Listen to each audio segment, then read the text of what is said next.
Finale. Wir begrüßen mit einem Applaus das Team aus Bad Felding.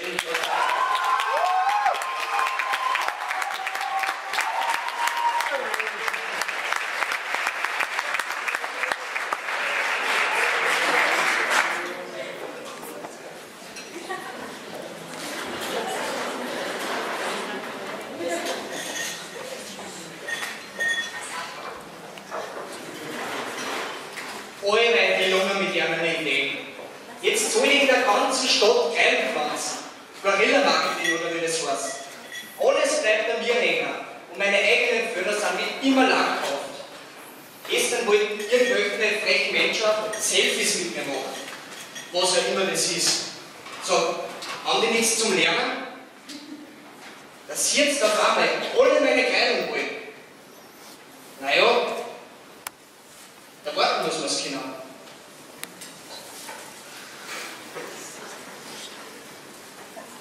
Obwohl, irgendwie kann ich es ja auch verstehen.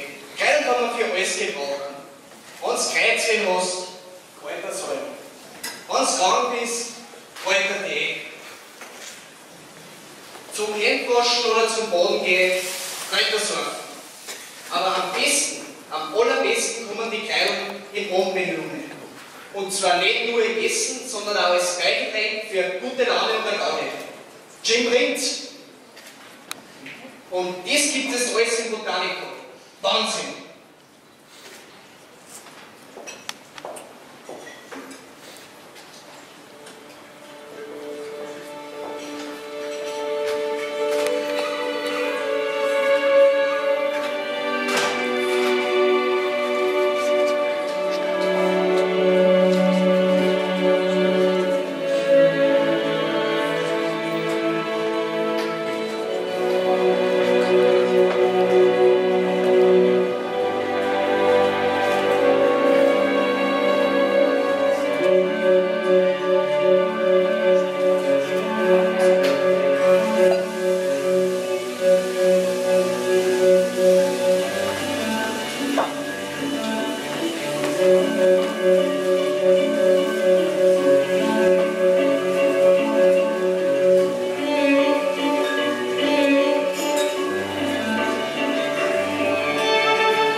Nun möchten wir vier Mitglieder der Jury ganz herzlich zu uns ins Botanico auf eine kleine Kostprobe einladen.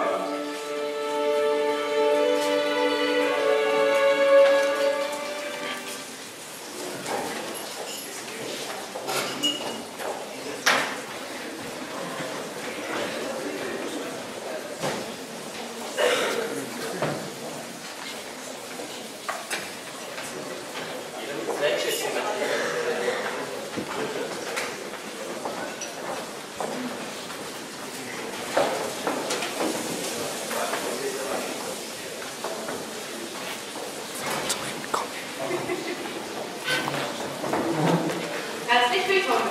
Wir begrüßen Sie im Namen des Botanico-Teams in unserem Lokal. Wir, Simon Hara, unser Küchenchef, Anna Essen, unsere Barchefin, Robin Höglinger, unser Gärtner, Judith Angermeier bei der Technik, Karin Heinil, unser kreativer Geist und zu guter Letzt ich, Jacqueline Pachler, möchten heute unser Konzept präsentieren. Ich beginne mit einem kurzen Faktenüberblick. Das Botanico ist ein Restaurant mit Bar, das jeden Monat 3 Vollstände Mittelpunkt stellt.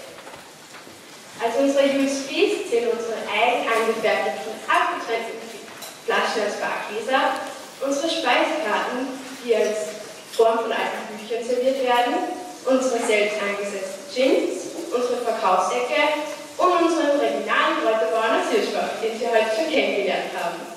Aber jetzt sagen wir mal, wo kommt eigentlich euer Name? Botanik kommt erstens vom Begriff Botanik, der Lehre an Wissenschaft und Pflanzen, und zweitens vom englischen Wort Botanical, den Geschmacksgebern der Gins. Und wo seid ihr da mit eurem Lokal? Unser Lokal befindet sich in Leonding an der Mainzer-Kreuzung. Leonding hat eine sehr gute Infrastruktur und ist sowohl mit dem Auto als auch mit den öffentlichen Verkehrsmitteln gut zu erreichen. Das Botanikum spricht die Einwohner aus Leonding, aber auch den Großraum Linz an. Wir erwarten uns eine bunt gemischte Gästeschar von kulinarischen Liebhabern. Gerne freuen wir uns auch zu Mittag über Familien oder Firmen, die ihre Feierlichkeiten oder Weihnachtsfeiern für uns abhalten möchten. Und an welchem Tag habt ihr es offen? Unser Restaurant wird Donnerstag bis Montags geöffnet. Um einen After-Work-Drink oder einen Abend mit Freunden genießen zu können, bietet unsere Bar ab den Abendstunden bis spät in die Nacht hinein die perfekte Gelegenheit für ein paar gesellige Stunden. Wir haben uns bewusst für Dienstag und Mittwoch als fixe Ruhetag entschieden, da die meisten Lokale in der näheren Umgebung montags geschlossen haben. Nun zu einem weiteren Highlight unseres Konzepts, zur Inneneinrichtung unseres Lokals. Die Hingucker im Restaurant sowie im Barbereich sind unsere Holzelemente, teilweise im Vintage-Style gehalten, unsere Kräuterwand sowie unsere Galerie im Obergeschoss. Im Hintergrund erkennen Sie unseren Plan. Unser zweistöckiges Lokal ist 300 Quadratmeter groß und gliedert sich in einem Restaurant sowie in einer Barbereich, wobei in der Bar nur 30 Personen Platz finden und im Restaurant 60. Da unser Lokal eigentlich nur aus Highlights besteht, befindet sich ein weiteres im Obergeschoss. Unsere Bargalerie ist durch einen teilweise Glasboden mit dem Restaurant verbunden, um das Botanikum als Einheit zwischen Bar und Restaurant in Erscheinung treten zu lassen. Nun wird es aber Zeit, sich unserer Küche zu widmen. Wie Sie nun hoffentlich riechen und auch sehen können, spezialisieren wir uns auch hierbei auf eine Vielzahl unterschiedlichster Kräuter. Da fragen wir am besten unseren Chefkoch. Simon, was genau macht unsere Speisen so einzigartig? Liebe Karin, liebes Publikum, die Liebe zu den Produkten, die Vielfalt und ein gesundes Kochen mit regionalen Rohstoffen, das ist das, was uns ausmacht. Und Sie finden in jedem von unseren Speisen frische Kräuter vor. Nicht zu viel und nicht zu wenig. Das Maß ist entscheidend. Und natürlich den Trend immer einen Schritt voraus.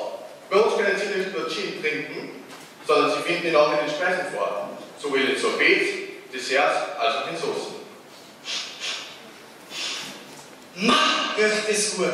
Was ist denn das, was du da kochst? Heute servieren wir eine Maishändelbrust in Kräuterheu gegart mit Oliven, Tomaten, Risotto, Thymiansaft und geschmorten Tomaten.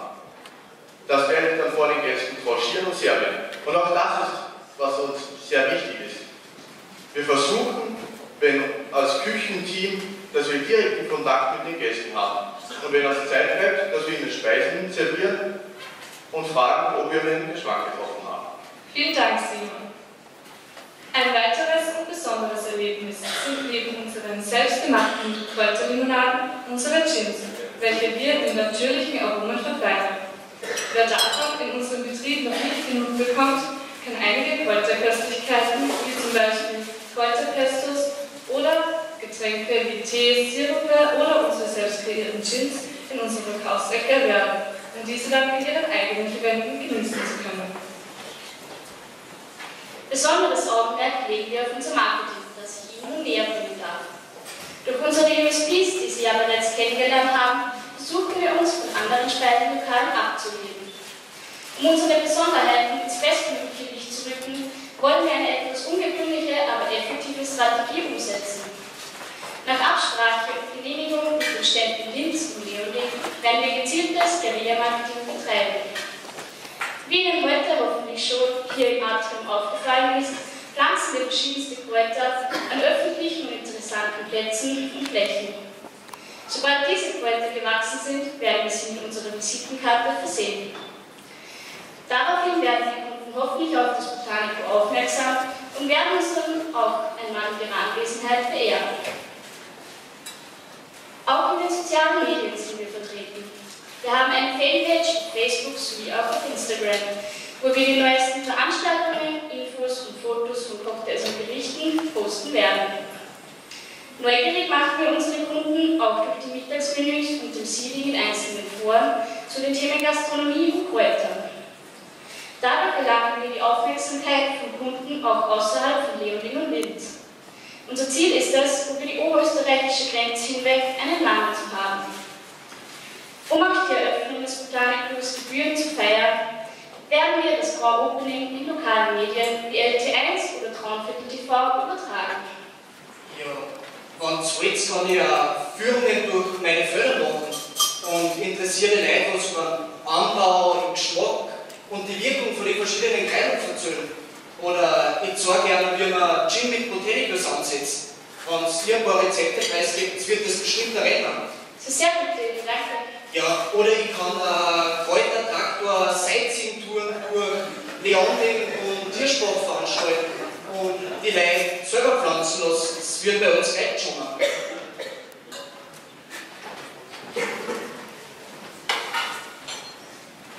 Aber was nützt die beste Geschäftsidee, wenn die Zahlen dahinter nicht stimmen? Wir sind überzeugt, das Botanico wird sich rechnen und ich liefere Ihnen nun den Beweis dafür. Wir pachten unser Gebäude um 3.900 € exklusive Betriebskosten, wobei wesentliche Teile des Gebäudes, wie Sanitäranlagen, Wände und Böden schon vorhanden sind. Beginnen wir nun mit den Investitionskosten. Wir investieren in unser Gebäude knapp 320.000 €, wobei uns laut BKO eine Förderung des Landes Oberösterreichs von 16.000 € zusteht.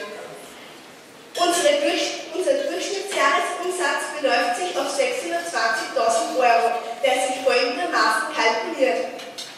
Circa 25% des Umsatzes kommen aus der Verkaufsecke und der Bar. Die restlichen 75% nehmen wir durch die Restauranterlöse ein, erzielt durch das Mittags- und Abendsgeschäft.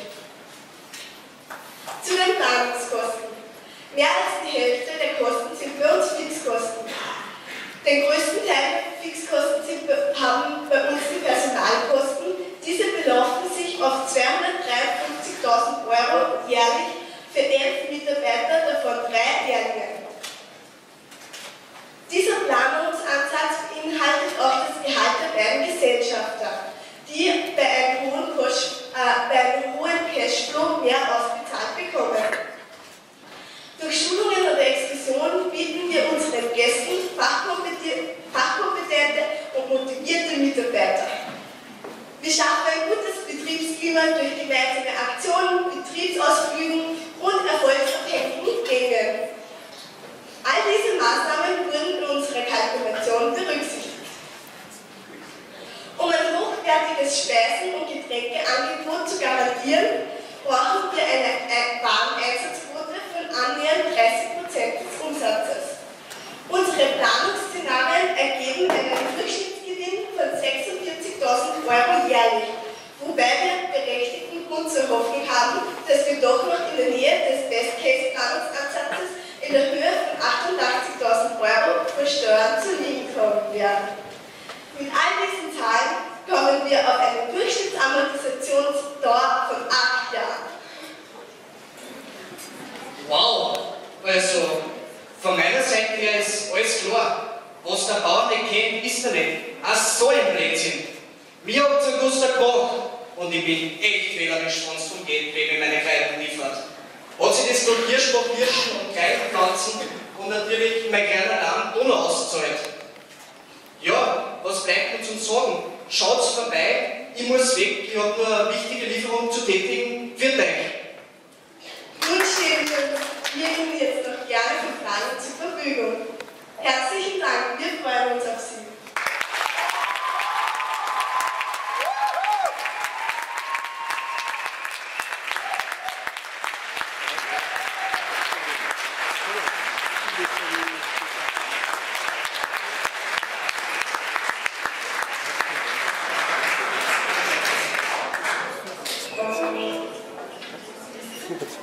Herzlichen Dank für die Präsentation und auch herzlichen Dank für dieses Kräuter-Gin Tonic mit einem sehr, sehr guten, aber intensiven Gin. Sobald ich bei der Siegerehrung nicht mehr jedes Wort treffe, dann liegt es an den Getränken. Deswegen meine Bitte jetzt schon, trinkt ab, so dass in einer halben Stunde, dann gleicht sich das aus und dann fällt es nicht so. Aber vielleicht kennst du noch, bevor es zur Siegerehrung Kommt einige Fragen noch von der Jury. Wir hatten eine Frage. Ihr habt es angegeben, 25% eure Umsätze aus der Verkaufsecke. Und der Bank. Der Bank. Die Warenabteilung. Bitte? Die Warenabteilung. Welche Produkte werden jetzt verkauft bei der Ecke? Also alles selbst gemacht, von Sirupen, Pestis angefangen, bis zu Marmeladen und Kräutersirupe, Säfte, Tees, die verschiedensten Sachen mit Kräutern. Wie viel Belegschaft wird Sie dann in der Küche haben? In der Küche haben wir einen Unternehmer, noch 2 Köche und einen Teilzeit.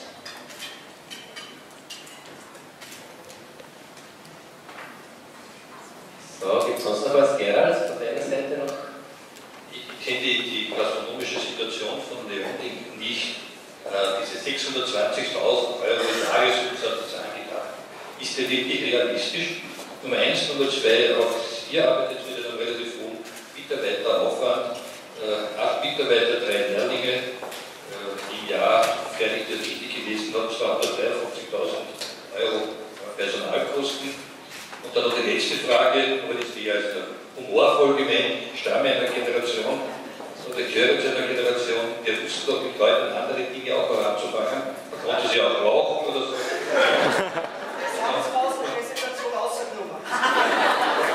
Das heißt, ihr seid sensibel, zur Zensur schon gehabt, ja.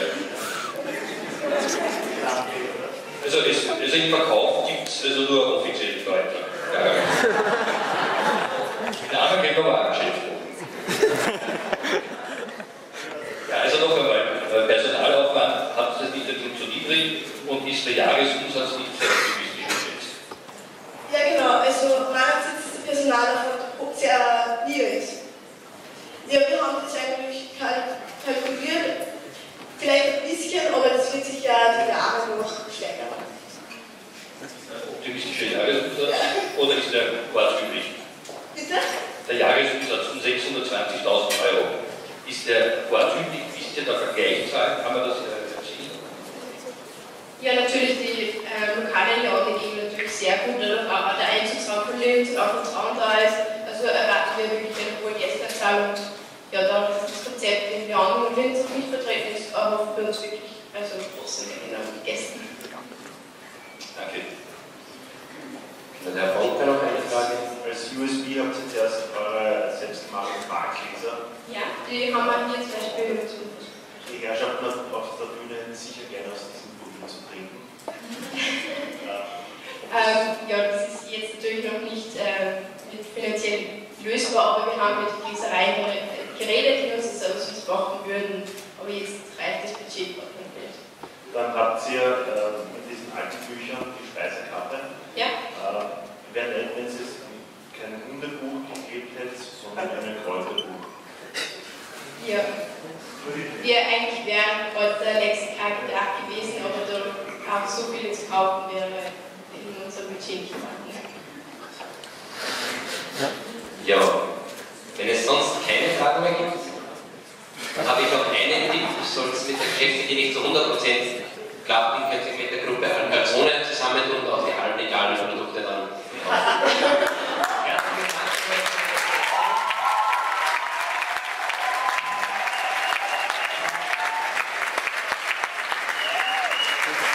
Und wir sehen uns alle um 16 Uhr dann wieder hier zur Siegerehrung. Bis später.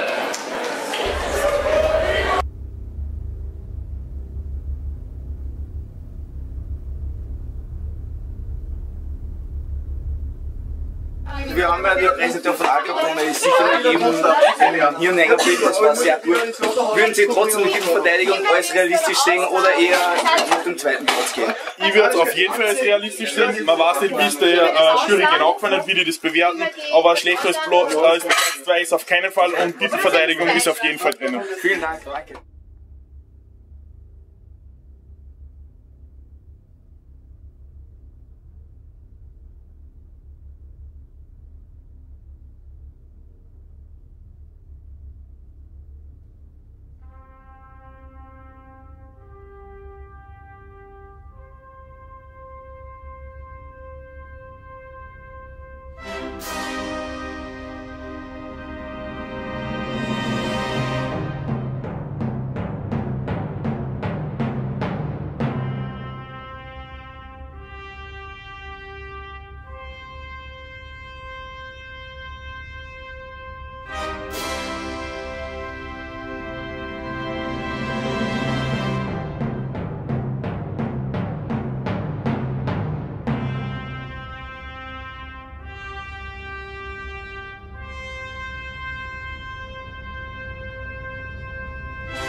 Hier sind wir über Flessheim und wissen Sie, wie viel den dritten und den vierten getrennt haben? 3 Punkte. Dritter Platz mit 1007 Punkten, vierter Platz mit 1004 Punkten. Da sieht man, wie knapp das alles zusammengeblieben ist. Und jetzt ist ja jeder Platz besser, heißt 1000 Euro mehr. Das macht wirklich was aus. Und für den dritten Platz gibt es jetzt 1000 Euro in die Klassenkasse, wenn man es so sagen kann. Ein Projekt, was mir sehr gut gefallen hat, weil es einen sehr guten Wiedererkennungsfaktor gehabt hat. Der dritte Platz geht an unsere Italiener in Salzburg.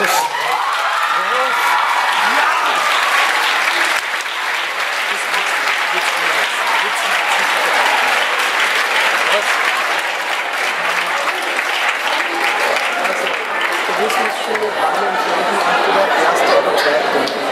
Alcazino für uns die stärksten.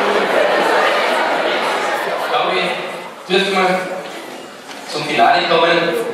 Übrigens, die, die jetzt schreiben, zur Info, das war das aus den letzten Jahren, sind nicht die, die ich gesagt habe, sondern die, die ich nicht gesagt habe. Das ist jedes Jahr ganz komisch, also das schreiben die lauter, die nicht so.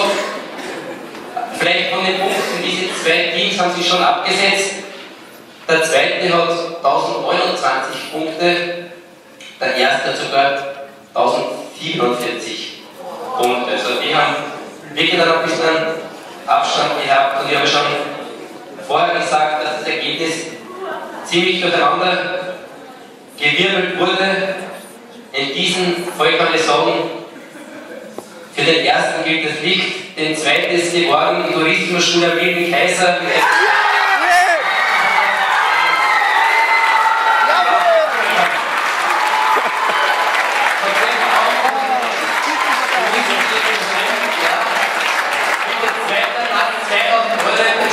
Ihr könnt jubeln, ihr könnt trotzdem glücklich sein.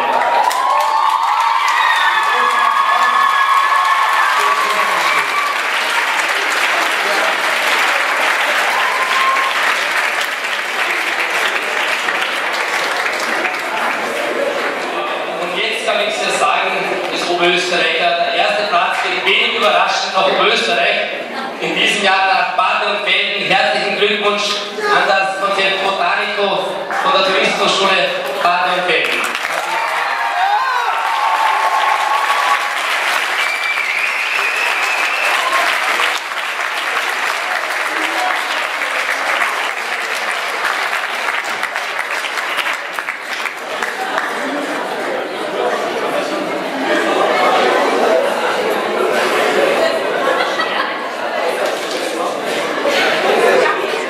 Schaut besser.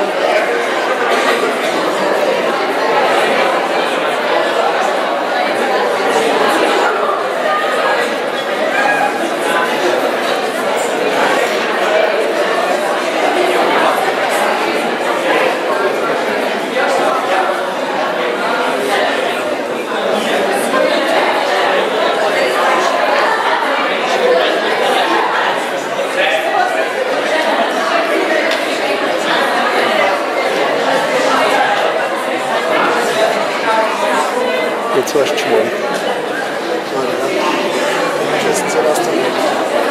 Wir sind dabei.